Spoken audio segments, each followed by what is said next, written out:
berkumpul dalam acara diseminasi budaya disiplin positif. Adapun serangkaian acara yang akan dibawakan yaitu sambutan dari Bapak Kepala Sekolah SDN Cinagara 1. Yang kedua, pemaparan materi dari narasumber kita Ibu Ina Listiana SPD. Ketiga, sesi tanya jawab. 4, penutup dan doa. Untuk mempersingkat waktu, marilah kita mulai acara ini dengan pembacaan basmalah. Bismillahirrahmanirrahim. Menginjak acara selanjutnya yaitu sambutan dari Bapak Kepala Sekolah SDN Cinagara 1, Bapak Muhyiddin SPD. Waktu dan tempat kami persilakan.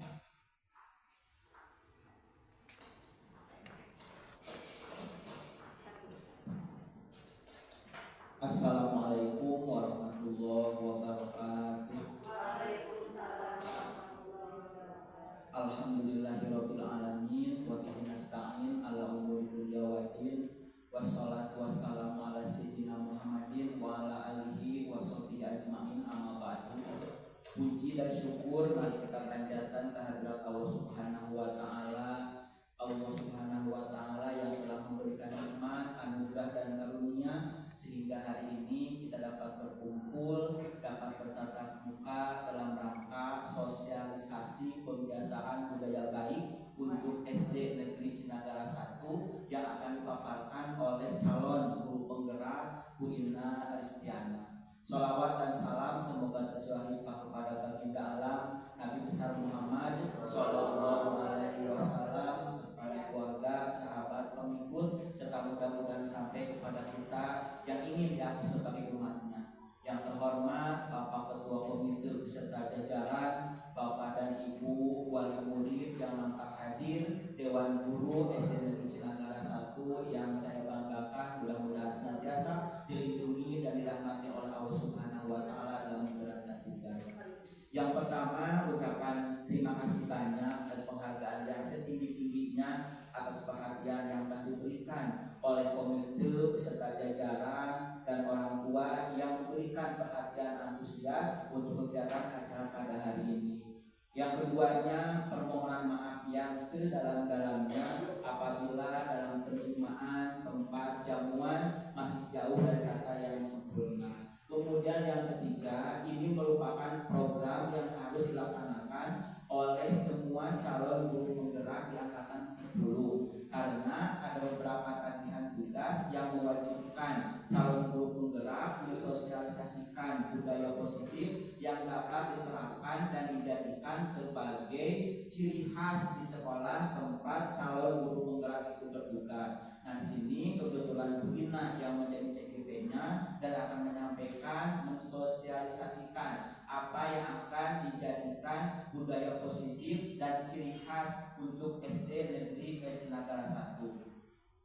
Bapak dan Ibu perlu diketahui bahwa program guru penggerak merupakan program yang mulai dirilis ketika Menteri Pendidikannya dipimpin oleh Pak Nadiem, sehingga program ini merupakan program baru. Mungkin ada sebagian yang sudah tahu atau mungkin baru mendengar. Jadi ketika guru penggerak ini berada di sekolah tempat tugasnya, banyak tugas dan kewajiban yang harus dilaksanakan, banyak tagihan yang harus diselesaikan. Dan salah satunya hari ini Bu Ina akan melaksanakan atau menunaikan tagihan tugasnya, mensosialisasikan budaya positif yang akan menjadi ciri khas SD Negeri Cinagara 1. Kemudian yang selanjutnya, Bapak dan Ibu perlu diketahui juga bahwa tidak mudah seorang guru untuk menjadi CGP. Jadi Bu Ina berdiri hari ini di sini bersama kita melalui serangkaian tes dan melalui rangkaian penilaian yang cukup ketat. Jadi tidak sembarangan guru, tidak sembarangan orang bisa menjadi CGP. Bahkan saya pun ketika tahun 2023 sebelum diangkat menjadi kepala sekolah daftar menjadi CGP, hanya belum lulus, tetapi lulusnya malah menjadi calon kepala sekolah. Begitu tesnya itu juga ada ya. Ada testing mengisi esai, kalau esainya lulus lanjut testing kedua yaitu wawancara, yang ketiga testingnya itu peer teaching. Jadi kehidupan yang ditempuh oleh guru ketika ingin menjadi GP. Apa itu keuntungan yang dapat diperoleh oleh guru ketika lulus dari GP? Pertama, ada keistimewaan yang akan didapatkan dari instansi Kementerian Pendidikan dan Kebudayaan Ristekdikti. Yang pertama, ketika Bu Ina nanti lulus dari pelatihan ini selama 6 bulan, keistimewaan yang pertama didapat adalah tidak perlu menempuh pendidikan profesi guru kembali, langsung otomatis mendapatkan sertifikat sebagai guru profesional. Kemudian yang kedua, Bu Ina kalau nanti setelah lulus pelatihan ini mendapatkan sertifikat guru penggerak, maka berhak dan bisa dicalonkan menjadi kepala sekolah walaupun usianya masih muda atau misalnya statusnya bukan PNS tapi P3K. Dengan adanya sertifikat guru penggerak itu bisa menjadi syarat untuk naik menjadi kepala sekolah. Itu sekelas tentang guru penggerak yang ada dalam program Menteri Pendidikan Nasional saat ini. Demikian yang dapat saya sampaikan. Terima kasih atas kerjasamanya. Mudah-mudahan apa yang nanti disampaikan oleh Bu Ina dapat bermanfaat dan dapat dilaksanakan sebaik mungkin. Semoga Bu Ina lancar dan lulus pada waktunya sehingga menjadi guru penggerak di SD Negeri Cinagara 1. Sekian, wassalamualaikum warahmatullahi wabarakatuh. Terima kasih kepada Bapak Kepala Sekolah SDN Cinagara 1 yang sudah menyampaikan sambutannya. Menginjak kepada acara inti yaitu pemaparan materi dari narasumber kita Ibu Ina Ristiana, SPD. Waktu dan tempat kami persilahkan.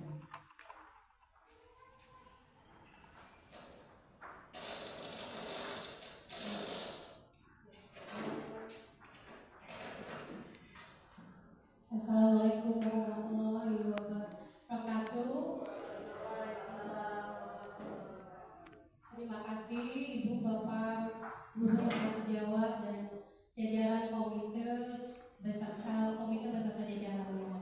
Alhamdulillah hari ini kita dapat berkumpul bersama. Sebetulnya tadi apa yang sudah saya mengucapkan terima kasih juga kepada Bapak Kepala Sekolah karena sudah memaparkan apa itu guru penggerak.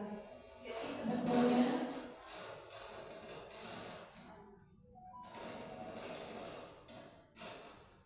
saya di sini juga harus memotivasi yang lain. Jadi pesannya dari Lokakarya kemarin, karena kebetulan itu waktu hari kemarin itu saya mengikuti Lokakarya di daerah Sentul. Jadi pesannya yaitu tolong rekan-rekannya agar mengikuti guru-guru penggerak selanjutnya. Karena kami ini para guru jangan terus melulu hidup di zamannya, tapi juga harus mengikuti zaman siswa-siswa atau peserta didik yang setiap tahun pun berubah. Nah, kebetulan di sini pun ada wali siswa. Alhamdulillah atas waktunya. Jadi masuk ke dalam materi sedikit ya Pak. Materi yang saya untuk di sini adalah budaya disiplin positif. Nah, budaya disiplin positif tidak lagi ada saling menyalahkan. Karena apa? Kami para guru juga sebagai orang tua di sekolah dan para orang tua di rumah juga sebagai guru tentunya di rumah. Nah seperti itu ya Pak. Jadi bagaimana kita berkolaborasi dan bekerja sama tentang budaya disiplin positif. Ibu bapak mungkin tahu rumor yang beredar atau isu-isu yang berkembang di luar sana. Jadi banyak anak-anak yang masih, kalau di SD kita itu masih ada sebagian yang berbicara kasar. Itu sebetulnya agak miris Pak Bu ketika apa? Ketika memang lingkungan membentuk, lingkungan sudah baik, orang tuanya pun mengerjakan dengan baik, tetapi ternyata efek media sosial itu sangat-sangat sekali besar. Apalagi di zaman kita ini sekarang, orang tua terkadang juga, saya juga salah satunya, orang tua juga terkadang lengah Pak Bu. Jadi biar anak anteng dikasihlah gadget, dikasihlah handphone, padahal secara tidak tidak mengontrol. Saya sering di kelas 3 itu anak-anak bertanya, Bu, boleh nggak Bu main TikTok? Silahkan. Bu, boleh nggak Bu main games? Oh enggak, saya bilang boleh, tapi tahu waktu. Atur waktu kalian, tidak hanya melulu bertiktok saja, tidak hanya melulu bermain game saja, karena sekarang kalau pemerintah Indonesia sudah mewacanakan atau sudah mengikuti ya pertandingan games itu, games gadget itu sudah seperti cabang olahraga. Ya betul ya Pak Guru ya. Takutnya salah Pak. Ekspor. Iya. Nah itu dia G-Spot namanya. Nah itu Pak Bu, jadi di sini ada waktu kebetulan memang bertepatan dengan mudah-mudahan sih memang kita diberi kelancaran dan kemudahan ke depannya. Jadi di sini ajang atau wadah untuk bekerja sama. Jangan sampai Pak tuding-tuding Ibu, ini mah dari sekolah hanya sampai jam 12. Selebihnya meureun polotna teu ngajarkeun. Tapi orang tuanya pun kan akan berpikir begini, mungkin gurunya ya kurang konsisten mengajarkannya. Karena apa? Di rumah saya sudah maksimal. Nah seperti itu. Jadi alangkah baiknya kita saling bersinergi untuk kemajuan anak-anak kita, generasi penerus. Karena apa? Jadi yang melatar belakangi pengambilan kenapa budaya positif, budaya disiplin positif. Yang pertama itu teknologi canggih yang kita, zaman yang semakin canggih, siap tidak anak kita. Jangan dulu kita menekan kamu harus pintar, kamu harus bisa baca, kalian harus disiplin, tapi kita sendirinya belum. Nah itu ya Pak Bu, coba untuk hati masing-masing. Saya pun begitu. Apa sudah saya disiplin? Apa sudah saya mengucap salam terlebih dahulu? Karena anak terkadang kamu gak salam sama orang tua, kamu gak salim sama ibu bapak guru. Kenapa? Tanyakan kepada masing-masing. Karena kita itu berdiri di sini adalah salah satu role model atau pusat perhatiannya semua siswa agar menjadi contoh yang baik. Begitu Pak Bu. Punten di sini bukan saya mengajarkan, kita sharing berbagi pengalaman ya Pak Bu. Mohon maaf sekali. Nah, lanjut kepada materi. Di sini saya akan mengusung tentang budaya disiplin positif. Sebelum berkembang kemana-mana, kita lihat dulu pengertian budaya itu apa. Punten Pak Bu. Nah, di sini budaya adalah cara hidup yang berkembang dan dimiliki oleh seseorang atau sekelompok orang dan diwariskan dari generasi ke generasi. Pak Bu, jangan sampai berpikiran begini, baheula mah teu kitu ayeuna mah kieu. Baheula mah saya zaman SD begini, sekarang mah budak ayeuna mah teu tahu aturan. Banyak sekali. Tapi kita harus tahu lagi, zaman kita tidak sama dengan zaman mereka. Kalau kata bahasa kasarnya, ada yang sering bilang begini, beda parah mungkin ya. Nah seperti itu. Itu sebetulnya memang betul. Generasi jangan kita tetap di zaman kita, tidak mau mengikuti zaman mereka. Lihat zaman mereka. Jangan cuma melihat keburukannya saja, tapi juga lihat, perhatikan. Sebetulnya generasi penerus kita itu orang hebat-hebat. Sekarang banyak fasilitas yang mendukung mereka untuk menjadi lebih baik atau jauh, bahkan jauh lebih baik dari kita sendiri. Zaman kita mabuk, gak ada gadget, handphone, tidak ada. Kalau sekarang anak mungkin laptop, komputer sudah bisa. Nah seperti itu. Hanya perlunya saja kita di sini juga harus lebih memperhatikan bagaimana, jangan siapa, kenapa, tapi cari solusi bersama. Bagaimana caranya agar disiplin positif ini membudaya. Nah seperti itu. Ini tentang budaya ya Bu. Lalu selanjutnya Pak Agung, nah ini disiplin positif adalah cara yang digunakan untuk membentuk sikap mandiri. Jadi diusahakan atau sebaiknya kita memiliki siswa-siswi yang memang mandiri, tidak lagi bergantungan dan tidak lagi manja, istilah kata lainnya. Jadi budaya disiplin positif ini tidak hanya diusung oleh sekolah saja Pak Bu, tapi juga harus didukung oleh para komite dan wali murid serta peserta jajarannya. Kita tidak bisa sekolah hanya bekerja sendiri, menerapkan budaya disiplin sendiri hanya sampai 12 saja tadi. Tidak, kita tidak akan berhasil. Tapi saya di sini mengajak, yuk Pak Bu, mengetuk hatinya, mari kita bekerja sama apa yang akan kita lakukan ke depannya agar anak-anak kita menjadi jauh lebih baik. Begitu. Silakan Pak Guru, slide selanjutnya. Nah ini dia, ini tujuannya, yaitu untuk menanamkan motivasi kepada semua siswa agar mereka menjadi orang yang diinginkan.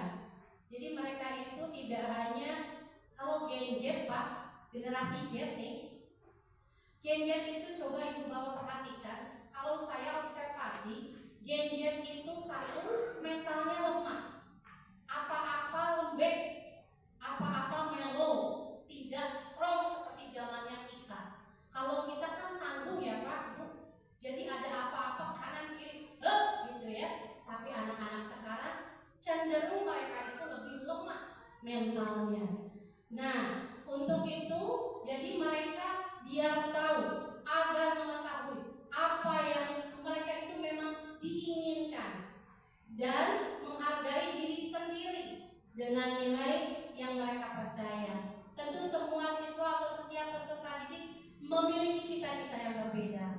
Nah, dari situ kita hanya bisa memotivasi mereka, meyakinkan mereka bahwa mereka mampu.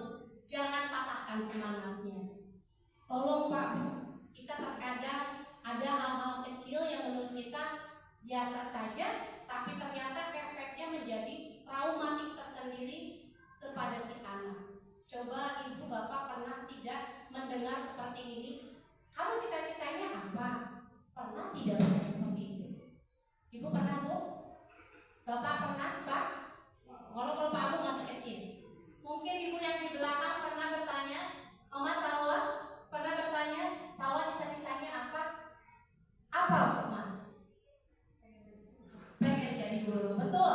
Salwa kebetulan betul, berarti mamanya nih pernah bertanya. Karena sesuai. Kebetulan Salwa di kelas saya Pak. Jadi Salwa itu ingin bercita-cita menjadi guru. Dan ketika saya berbicara dengan Salwa, apa yang kenapa sih kok pengen jadi guru? Kata Salwa, guru itu enak Bu, ngomong di depan semua anak-anak yang nakal bisa dimarahin katanya, yang pintar bisa, oh iya deh kamu bagus katanya gitu. Dan jadi guru tuh enak Bu, pakai seragamnya bagus, pakai sepatunya tinggi katanya. Saya itu seperti sedang mengaca Bu. Ketika Salwa bercerita kepada saya, kenapa yang Salwa ceritakan itu ada di saya ya? Sepatu tinggi, ya kan? Ada pernah tuh saya suatu hari berangkat ke sekolah itu tidak memakai alis karena kesiangan. Jujur saja ini, ada salah seorang siswa bilang, Bu Ina kayaknya sakit nih ya? Enggak, saya bilang, ibu sakit. Saya ngaca, alhamdulillah ada teman saya yang memang hebat nih, seperti Ibu Rizka. Itu alis belum dipasang katanya. Dan saya alhasil malu sendiri Pak Bu. Ternyata memang sebegitu detailnya anak siswa kita memperhatikan kita. Betul kata Bapak, jadi seorang guru itu seperti artis. Kalau ibu bapak boleh bertanya sama siswa-siswa, itu saya sering bercerita, Bu Ina dulu itu cita-citanya jadi guru bukan? Karena saya bertanya Bu, saya jawab bukan. Ibu Ina ini cita-citanya jadi penyiar radio. Jujur Bu, zaman dulu saya jujur orang ya, waktu masih muda, saya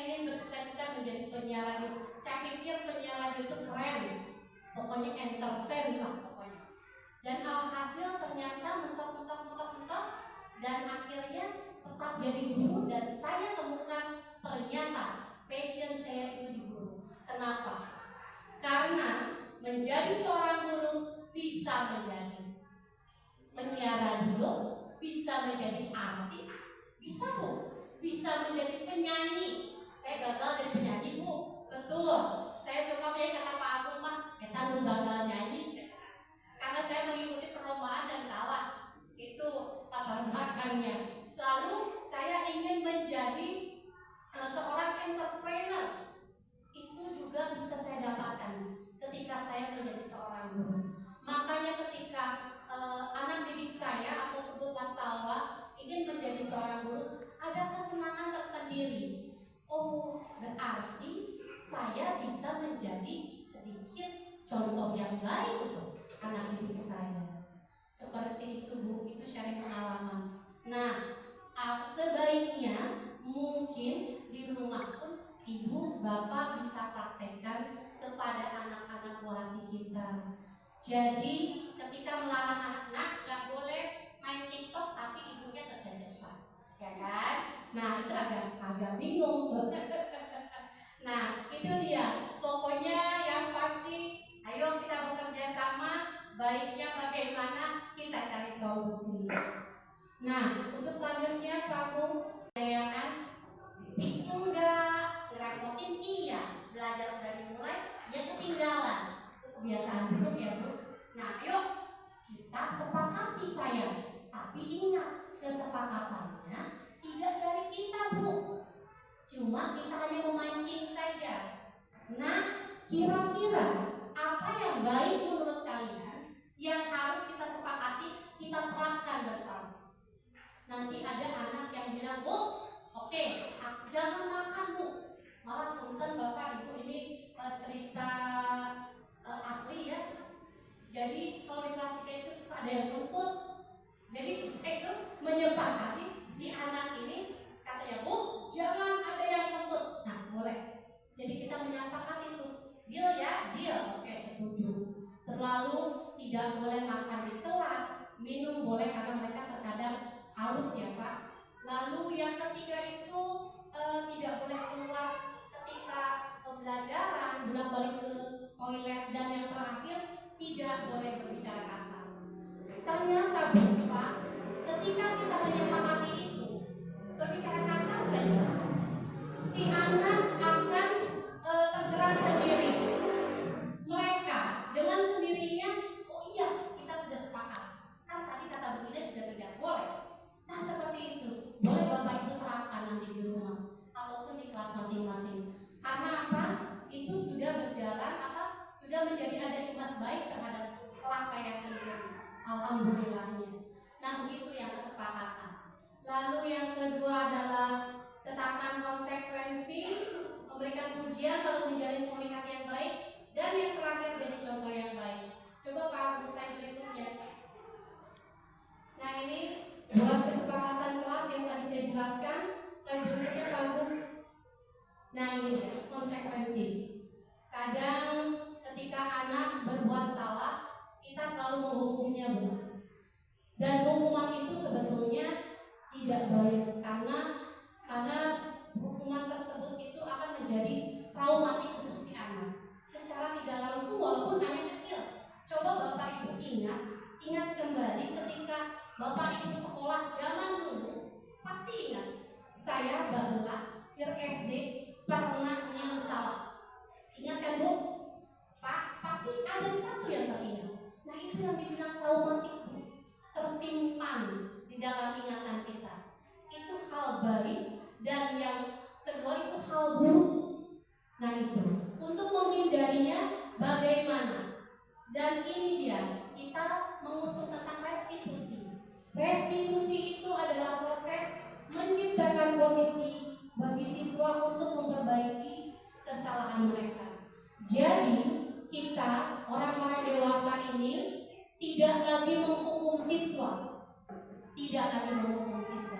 tapi memberikan solusi kepada mereka.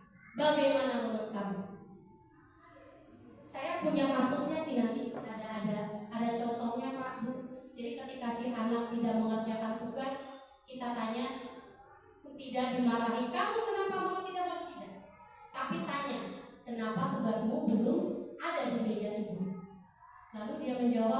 aku tidak belajar Bu semalam.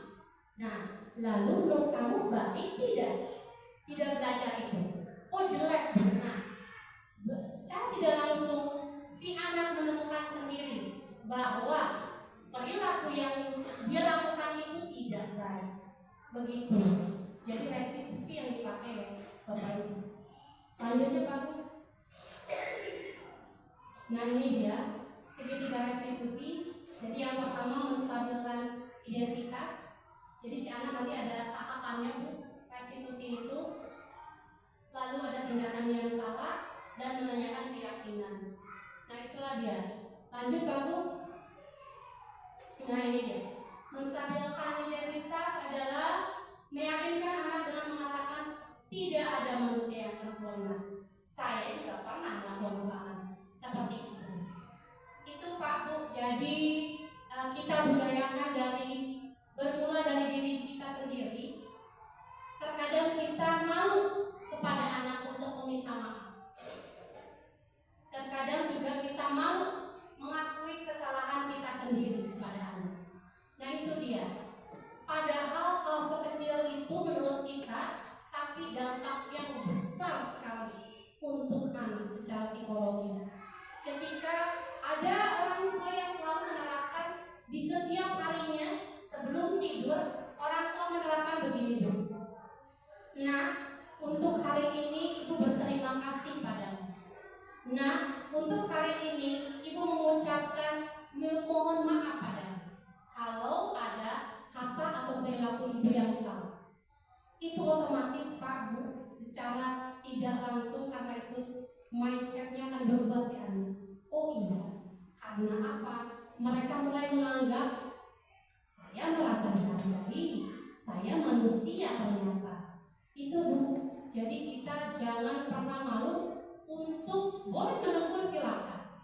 Ketika anak keluar dari jalurnya ditegur silakan. Tapi ajak ngobrol baik-baik, ajak bicara baik-baik. Apa yang kamu mau?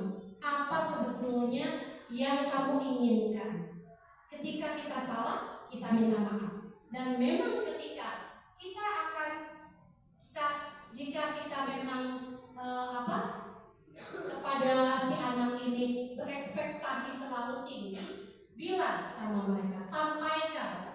Jangan sampai tunggu dulu anak ini berulang baru kita menyadari. Jangan sampai menyesal Pak Bu. Saya juga seperti itu. Jadi CGP ternyata bukan cuma peserta didik doang. Banyak sekali hal saya merasa gagal sebagai orang tua. Nah seperti itu Pak Bu ya. Lalu selanjutnya Pak Bu.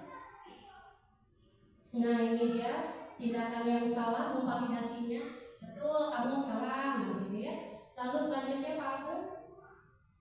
Nah ini dia menanyakan keyakinan, bertanya pada anak. Intinya berkomunikasi dengan anak. Dengarkan. Jadi pendengar itu terkadang sulit. Kita maunya didengarkan saja, tapi tidak mau mendengarkan. Saya ada kutipan yang bagus seperti ini nih. Kenapa Allah menciptakan 2 telinga dan 1 mulut? Karena Allah Subhanahu wa Ta'ala ingin kita menjadi pendengar yang lebih baik daripada hanya berbicara terus. Begitu Pak Bu. Selanjutnya Pak Bu. Nah ini dia. Ini bukan kasus betulan Pak Bu.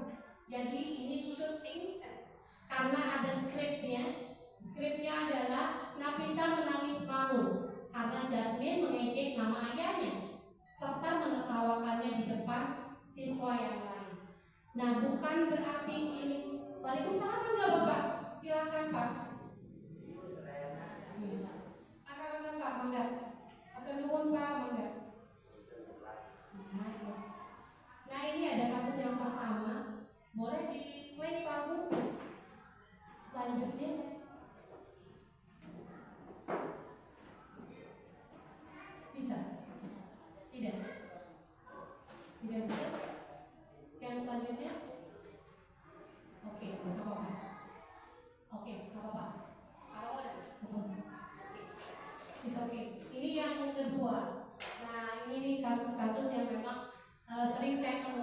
tapi hanya meminjam aktornya saja. Jadi bukan berarti Jasmine ini nih yang nakal, ternyata bukan. Ini saya hanya meminjam aktornya saja. Nah, mungkin dari Bapak Ibu ada yang mau bertanya? Bu Lilis? Atau Bu Rizka? Ada yang mau bertanya? Bukan? Ada yang mau bertanya? Oh, boleh. Atau dari orang tua, mangga? Mangga. Aduh, mic-nya enggak ini, Pak. Oh, enggak apa-apa. Waalaikumsalam.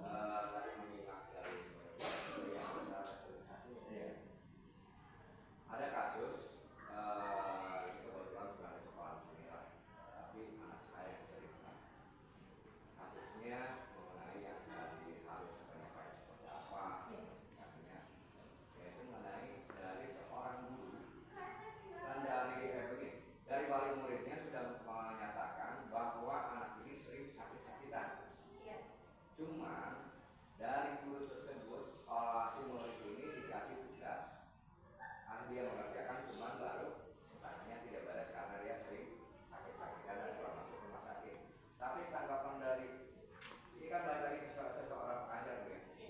Dari gurunya itu dia mengatakan dengan kata-kata yang tidak seharusnya Kurang baik ya.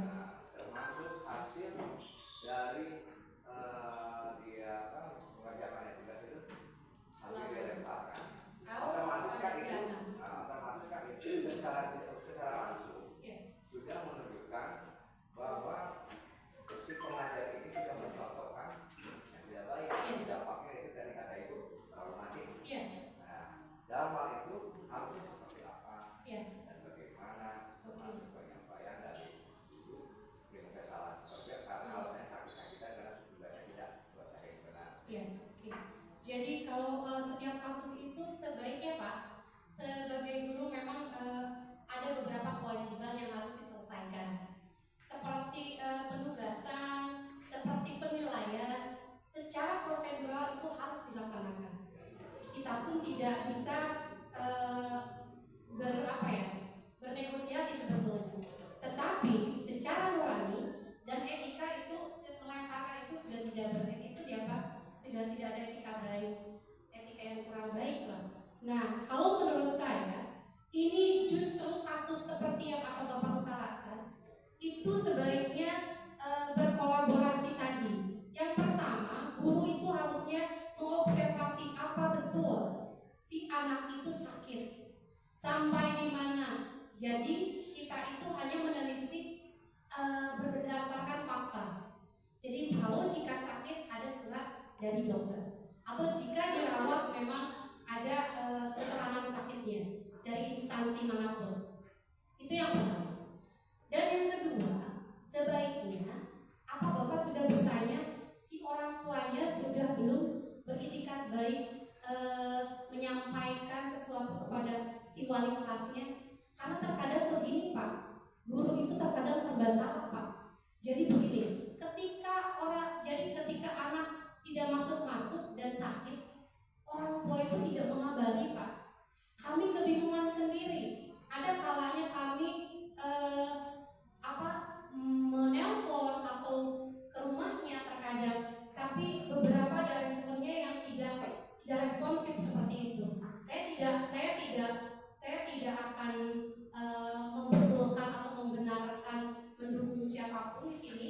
Yang pasti harusnya sebaiknya ada komunikasi terjalin yang baik dan kolaborasi antara wali siswa dan guru.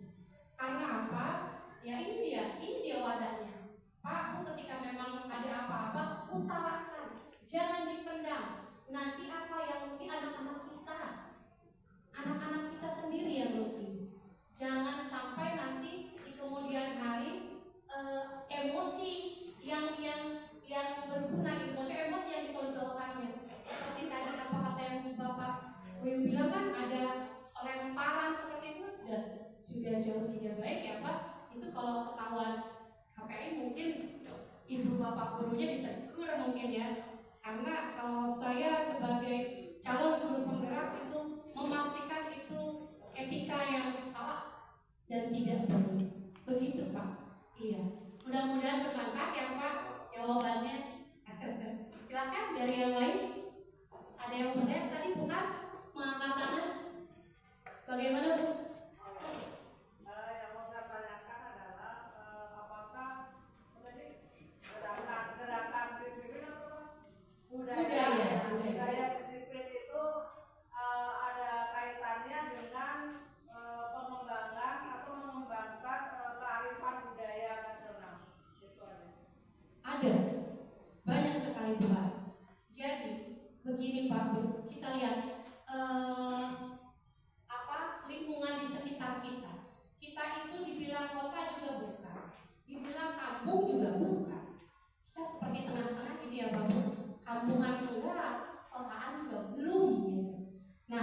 kearifan budaya lokal ya Bukan.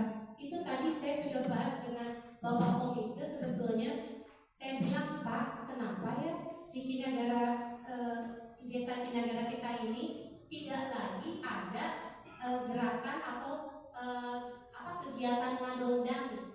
Saya dulu pernah mengikuti ngadongdang dengan anak-anak siswa di sini yang melaksanakan jalan dari sini sampai ke balai desa kalau tidak salah ya Pak ya. Waktu itu kepala sekolahnya Ibu Haji ya Pak Hari ya, Ibu Haji Tati ya Pak Hari ya. Nah itu tuh ketika itu antusiasme dari anak dan disiplinnya jangan salah Bukan, itu hebat-hebat mereka. Kenapa? Ketika si anak diarahkan kalian membawa ini ya, kalian membawa itu, nanti kita buat bersama, kita buat dongdang yang keren. Itu anak-anak serius Bu, itu anak-anak antusias sekali, bangga mereka bahwa sepertinya lumayan jauh dari sini ke desa. Tapi hebatnya anak-anak itu ya seperti itu, begitu Bukan. Jadi sangat berkaitan sekali akan jadi budaya-budaya yang seperti itu dengan disiplin itu sangat keterkaitan. Nah malah kita disiplinnya juga budaya disiplin itu disesuaikan, harus disesuaikan dengan lingkungan yang kita miliki. Begitu Ibu. Ada lagi mungkin Ibu Rizka? Bapak mungkin Pak Komite? Ada lagi yang mau bertanya? Buri? Ayo Buri, nggak apa-apa mumpung kita tanya jawab di sini. Kita punten ya Bu, Pak, santai saja. Saya sih juga ini Bu, ada lagi yang bertanya?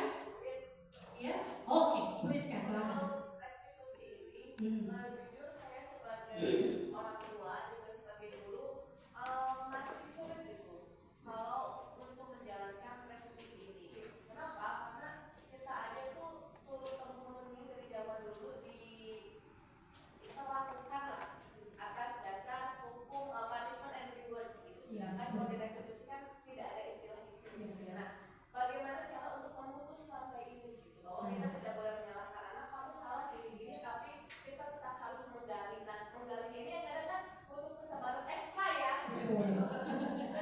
Betul sekali Bu Rizka. Saya pengalaman banget itu. Nah, iya anak saya betul. Jadi anak saya agak luar biasa Pak Bu, anak laki-laki satu-satunya ada lagi lucu-lucunya. Nah begini Pak, Bu Rizka terutamanya. Jadi ketika membicarakan tentang memutus mata rantai, dimulai dari diri sendiri. Sulit Bu, betul, sangat sulit. Seperti saya masuk ke pendidikan CGP ini sulit Bu, sulit, sangat sulit. Harus menyesuaikan jam, harus menyesuaikan ini. Tapi mau tidak mau, awal muasalnya itu tetap dari diri sendiri. Jadi restitusi itu akan berjalan, akan teriring dengan baik. Jadi ketika kita sudah mempraktekkan ke diri kita sendiri, apa kita sudah memaafkan diri kita? Apa kita sebesar itu harapannya? Apa kita tahu batas-batas mana manusia itu? Karena ada hal-hal yang di luar kuasa kita. Begitu. Jadi jawabannya Bu Rizka sebetulnya adalah dimulai dari diri sendiri. Dan bagaimana penerapannya? Dibiasakan Bu. Pembiasaan. Sulit memang Bu, sulit. Sangat sulit. Saya larang anak saya biar gak pakai handphone, sangat sulit. Namun teguh kosodan, nangis saya 2-3 jam, mampu ya. Ya itu dia. Bagaimana jika kita tidak diawali dengan hal yang baik, maka akan seterusnya. Dibilang tega Bu, dibilang sedih mah sangat cukup sedih. Tapi bagaimana? Ya karena kita ingin berharap anak kita menjadi jauh lebih baik. Begitu. Begitu Ibu Rizka. Oke. Ada yang mau sharing lagi pengalamannya? Mungkin ada kasus-kasus. Oh silakan Bu Rini. Silakan. Segini Mas Eri ya. Bangga Bu. Kalau sekarang saya kebetulan megang agama menggantikan hajidah, jadi sedikit banyak ada pengalaman masuk ke setiap kelas ya. Ya betul. Dan ternyata setiap kelas, jangankan setiap kelas, setiap anak itu kan berbeda-beda. Bentar lagi. Ya betul. Memang sulit menghadapi anak-anak tergantung dengan usianya, Iya. sesuai dengan kelasnya. Tapi mungkin kalau untuk kelas atas masih bisa agak tegas ya, tapi untuk kelas bawah Seperti yang akan Bapak utarakan, itu sebaiknya berkolaborasi tadi. Yang pertama, guru itu harusnya mengobservasi apa betul si anak itu sakit, sampai di mana. Jadi kita itu hanya menelisik berdasarkan fakta. Jadi kalau jika sakit ada surat dari dokter, atau jika dirawat memang ada keterangan sakitnya dari instansi manapun. Itu yang pertama. Dan yang kedua, sebaiknya apa Bapak sudah bertanya si orang tuanya sudah belum beritikat baik menyampaikan sesuatu kepada si wali kelasnya? Karena terkadang begini Pak, guru itu terkadang serba salah Pak. Jadi begini, ketika anak tidak masuk dan sakit, orang tua itu tidak mengabari Pak. Kami kebingungan sendiri. Ada kalanya kami menelpon atau ke rumahnya terkadang, tapi beberapa ada responnya yang tidak responsif seperti itu. Saya tidak akan membetulkan atau membenarkan mendukung siapapun di sini. Yang pasti harusnya sebaiknya ada komunikasi terjalin yang baik dan kolaborasi antara wali siswa dan guru. Karena apa? Ya ini dia wadahnya. Pak, Bu, ketika memang ada apa-apa, utarakan, jangan dipendam. Nanti apa yang rugi anak-anak kita sendiri yang rugi. Jangan sampai nanti di kemudian hari emosi yang berguna gitu, maksudnya emosi yang ditonjolkannya. Seperti tadi apa kata yang Bapak Wim bilang kan ada lemparan seperti itu sudah jauh tidak baik ya Pak. Itu kalau ketahuan KPI mungkin ibu bapak gurunya ditegur mungkin ya. Karena kalau saya sebagai calon guru penggerak itu memastikan itu etika yang salah dan tidak baik. Begitu Pak. Iya. Mudah-mudahan bermanfaat ya Pak jawabannya. Silakan dari yang lain. Ada yang bertanya tadi bukan mengangkat tangan. Bagaimana Bu? yang mau saya tanyakan adalah apakah tadi gerakan disiplin atau budaya disiplin itu ada kaitannya dengan pengembangan atau mengembangkan kearifan budaya nasional. Itu Ada banyak sekali Pak. Jadi begini Pak Bu, kita lihat lingkungan di sekitar kita. Kita itu dibilang kota juga bukan, dibilang kampung juga bukan. Kita seperti tengah-tengah gitu ya Pak Bu. Kampungan enggak, kotaan juga belum gitu. Nah, kearifan budaya lokal ya bukan. Itu tadi saya sudah bahas dengan Bapak Komite. Sebetulnya saya bilang Pak, kenapa ya di Cinagara, di desa Cinagara kita ini tidak lagi ada gerakan atau kegiatan ngadongdang. Saya dulu pernah mengikuti ngadongdang dengan anak-anak siswa di sini yang melaksanakan jalan dari sini sampai ke balai desa kalau tidak salah ya Pak ya. Waktu itu kepala sekolahnya Ibu Haji ya Pak Hari ya, Ibu Haji Tati ya Pak Hari ya.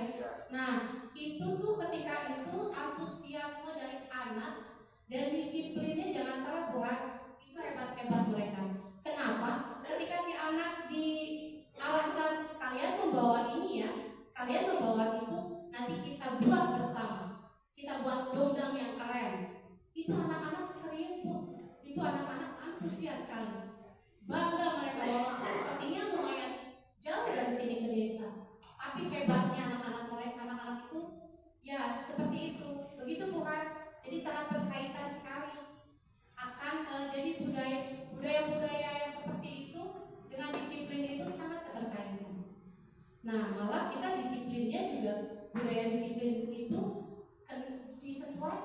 harus disesuaikan dengan lingkungan yang kita miliki. Begitu Ibu. Ada lagi mungkin Ibu Rizka? Bapak mungkin Pak Pemimpin? Ada lagi yang mau bertanya? Buri? Ayo Buri, nggak apa-apa, mumpung kita tanya jawab di sini. Kita punten ya Bu, Pak, santai saja. Saya juga ini loh. Bu, ada lagi yang bertanyakan? Ya, oke, Bu Rizka, silakan. Kalau restitusi ini, jujur saya sebagai orang tua juga sebagai guru masih sulit gitu kalau untuk menjalankan restitusi ini. Kenapa? Karena kita aja tuh turun temurunnya dari zaman dulu dilakukan lah atas dasar hukum punishment and reward gitu. Ya, Kan kalau di restitusi kan tidak ada istilah itu. Nah, bagaimana cara untuk memutus sampai ini gitu bahwa kita tidak boleh menyalahkan anak, kamu salah gini-gini, tapi kita tetap harus menggali. Nah, menggali ini kadang kan butuh kesabaran ekstra ya. Betul sekali Bu Rizka. Saya pengalaman banget itu. Nah, iya anak saya betul. Jadi anak saya agak luar biasa Pak Bu. Anak laki-laki satu-satunya aduh, lagi lucu-lucunya. Nah begini Pak, Bu Rizka terutamanya. Jadi ketika membicarakan tentang memutus mata rantai, dimulai dari diri sendiri. Sulit Bu, betul, sangat sulit. Seperti saya masuk ke pendidikan CGP ini sulit Bu, sulit, sangat sulit. Harus menyesuaikan jam, harus menyesuaikan ini, tapi mau tidak mau awal muasalnya itu tetap dari diri sendiri. Jadi restitusi itu akan berjalan, akan teriring dengan baik. Jadi ketika kita sudah mempraktekkan diri kita sendiri, apa kita sudah memaafkan diri kita? Apa kita sebesar itu harapannya? Apa kita tahu batas-batas mana manusia itu? Karena ada hal-hal yang di luar kuasa kita. Begitu. Jadi jawabannya Bu Rizka sebetulnya adalah dimulai dari diri sendiri.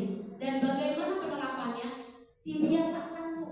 Pembiasaan. Sulit memang Bu, sulit. Sangat sulit. Saya larang anak saya biar gak pakai handphone, sangat sulit. Namun untuk kosodan nangis saya 2-3 jam mampu ya. Ya itu dia. Bagaimana jika kita tidak diawali dengan hal yang baik, maka akan seterusnya. Dibilang tega Bu, dibilang sedih mah sangat sungguh sedih. Tapi bagaimana? Ya karena kita ingin berharap anak kita menjadi jauh lebih baik. Begitu. Begitu Ibu Rizka. Oke. Ada yang mau sharing lagi pengalamannya? Mungkin ada kasus-kasus. Oh silakan Bu Rini. Silakan. Segini Mas Eri ya. Bangga Bu. Kalau tahun sekarang saya kebetulan megang agama menggantikan berbeda, jadi sedikit banyak ada pengalaman masuk ke setiap kelas ya, kelas 1 sampai kelas 6. Ya betul. Dan ternyata setiap kelas, jangan kan kelas setiap tahun itu kan berbeda-beda. Ya. Memang sulit menghadapi anak-anak tergantung dengan usianya, sesuai dengan kelasnya. Tapi mungkin kalau untuk kelas atas masih bisa agak tegas ya, tapi untuk kelas bawah benar-benar butuh kesabaran. Iya, butuh ekstra ya Bu ya. Ya, jadi aku lebih apa ya? Lebih banyak harus banyak sharing sama orang. Nah, betul sekali.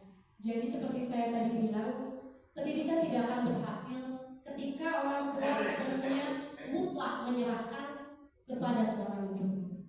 Tidak akan berhasil, Bu. Karena apa? Keberhasilan itu berdasarkan dari kolaborasi kita. Makanya yuk kita kolaborasi, ayo kita komunikasi, jalin hubungan yang baik. Untuk siapa? Tentunya untuk generasi kita, peserta didik kita, anak-anak kita. Begitu. Kita masuk ke slide berikutnya ya.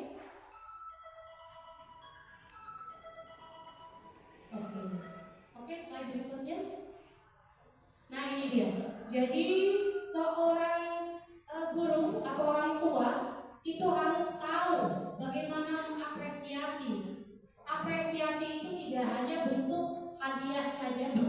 Mungkin mama Ibnu naik kelas ranking 1, nanti Ibu berikan sepeda. Tidak. Tapi dengan cara, kamu hebat nak, kamu keren, ya keren sekali, sampai ranking 1. Itu apresiasi. Dan semua anak itu butuh. Dan kita pun seperti itu, mutlaknya manusia. Lanjut Pak Bu. Jangan malu ya Pak Bu. Nah ini dia, tadi sudah dibahas komunikasi yang baik. Lalu, nah ini dia. Jadi kesemua ini kita itu berdasar atau mengacu pada filosofi Ki Hajar Dewantara. Jadi filosofi Ki Hajar Dewantara yang mana berpusat kepada siswa. Jadi kita itu tidak lagi satu arah, tidak lagi menuntut kepada anak agar anak pintar, tapi lebih ke arah menuntut bagaimana anak kita menjadi lebih baik. Dan tolong Bapak Ibu jangan mau memberikan pujian, jangan mau meminta maaf ketika anaknya memang berbuat salah, dan tolong apresiasi anak ketika mereka mendapatkan hal-hal yang mereka pikir itu hebat di mata mereka. Tidak Bu, misalkan mendapat hadiah ciki saja, senangnya minta ampun. Kita harus apresiasi, jangan bilang, nah itu doang. Enggak gitu, tapi ya hebat, keren. Begitu Bu, itu sulit. Hal mudah, hal kecil, tapi berbesar untuk anak secara psikologis. Jadi membentuk karakter itu tidak hanya di sekolah saja, tapi juga di rumah. Begitu. Nah ini dia. Lalu selanjutnya, nah mengacu kepada SD yang kita sayangi ini dan membanggakan tentunya. Jadi visi SD Cinagara 1 jangan sampai ini Bapak tidak tahu ini.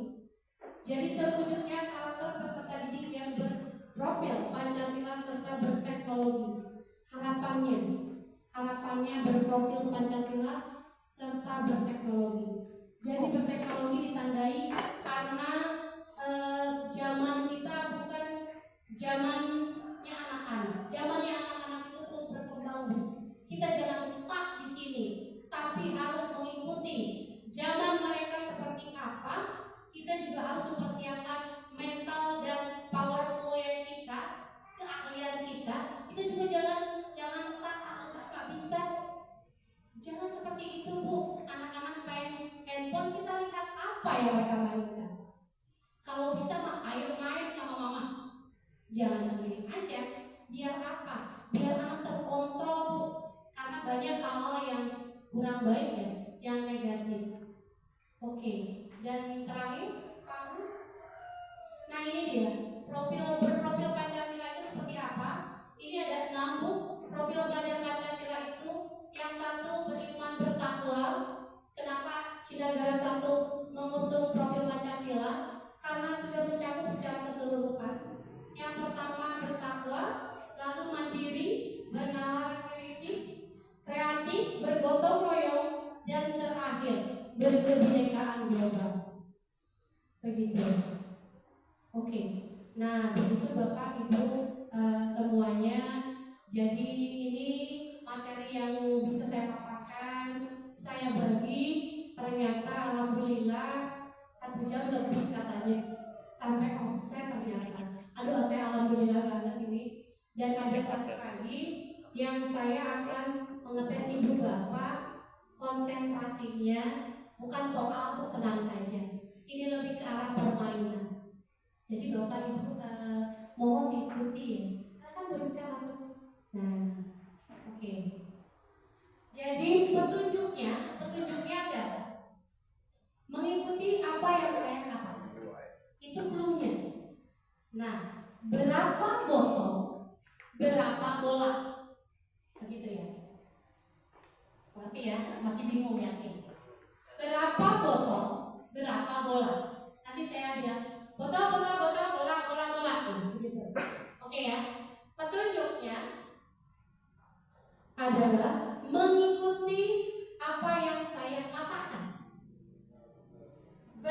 botol, berapa bola? Botol-botol, bola.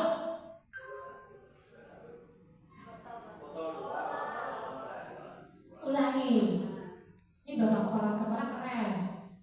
Langsung. Tapi bukan itu bapak, bukan. Jawabannya bukan itu. Ya kan bapak salah. Nah, jadi clue-nya atau petunjuknya adalah ikuti apa yang saya katakan. Berapa botol, berapa bola? Keren, Bu Rizka. Itu jawabannya. Berapa botol, berapa bola? Karena instruksinya adalah ikuti apa yang saya katakan. Nyambung Pak Bu? Oke. Terima kasih untuk semuanya. Terima kasih kepada narasumber kita Bu Ina. Hadirin yang terhormat, tepuk tangan yang meriah. Subhanallah, banyak yang kita dapat ya dari pemaparan materi ini. Sedikit saya tambahkan, mungkin balik lagi ya untuk supaya budaya disiplin positif di SDN Cinangara 1 ini terwujud, balik lagi dengan kita kolaborasi antara guru dan orang tua ya mama ya. Dalam hal kecil, si anak can bisa baca contohnya, mah di sekolah udah saya ajarin, di rumah ajarin juga ya. Nah saya ajarinnya misalkan bacalah yang ini, coba mama ajarin lagi, ulangi lagi, seperti hal contoh itu. Balik lagi juga jika ada anak yang mah itu anak mama teh gini-gini ulang lama ke guruna bekerja samanya. Kata ya udah Bu, nanti saya kurang sudah mah kurang papatahan cenah namanya. Jadi untuk menggapai visi-visi di SDN Cinangara kita, ayo kolaborasi antara guru dan orang tua. Yang selanjutnya yaitu mungkin penutup ya, para bapak kepala sekolah, dewan guru, komite beserta jajarannya dan wali siswa. Mungkin materi hari ini dicukupkan sekian. Terima kasih untuk Bu Ina yang sudah memaparkan materinya. Akhir kalam kita tutup acara ini dengan pembacaan hamdalah. Alhamdulillahirabbil alamin. Pada ayat mungkin doa. Untuk selanjutnya yaitu penutup dan pembacaan doa. Bapak Asep, waktu dan tempat saya persilakan Bapak.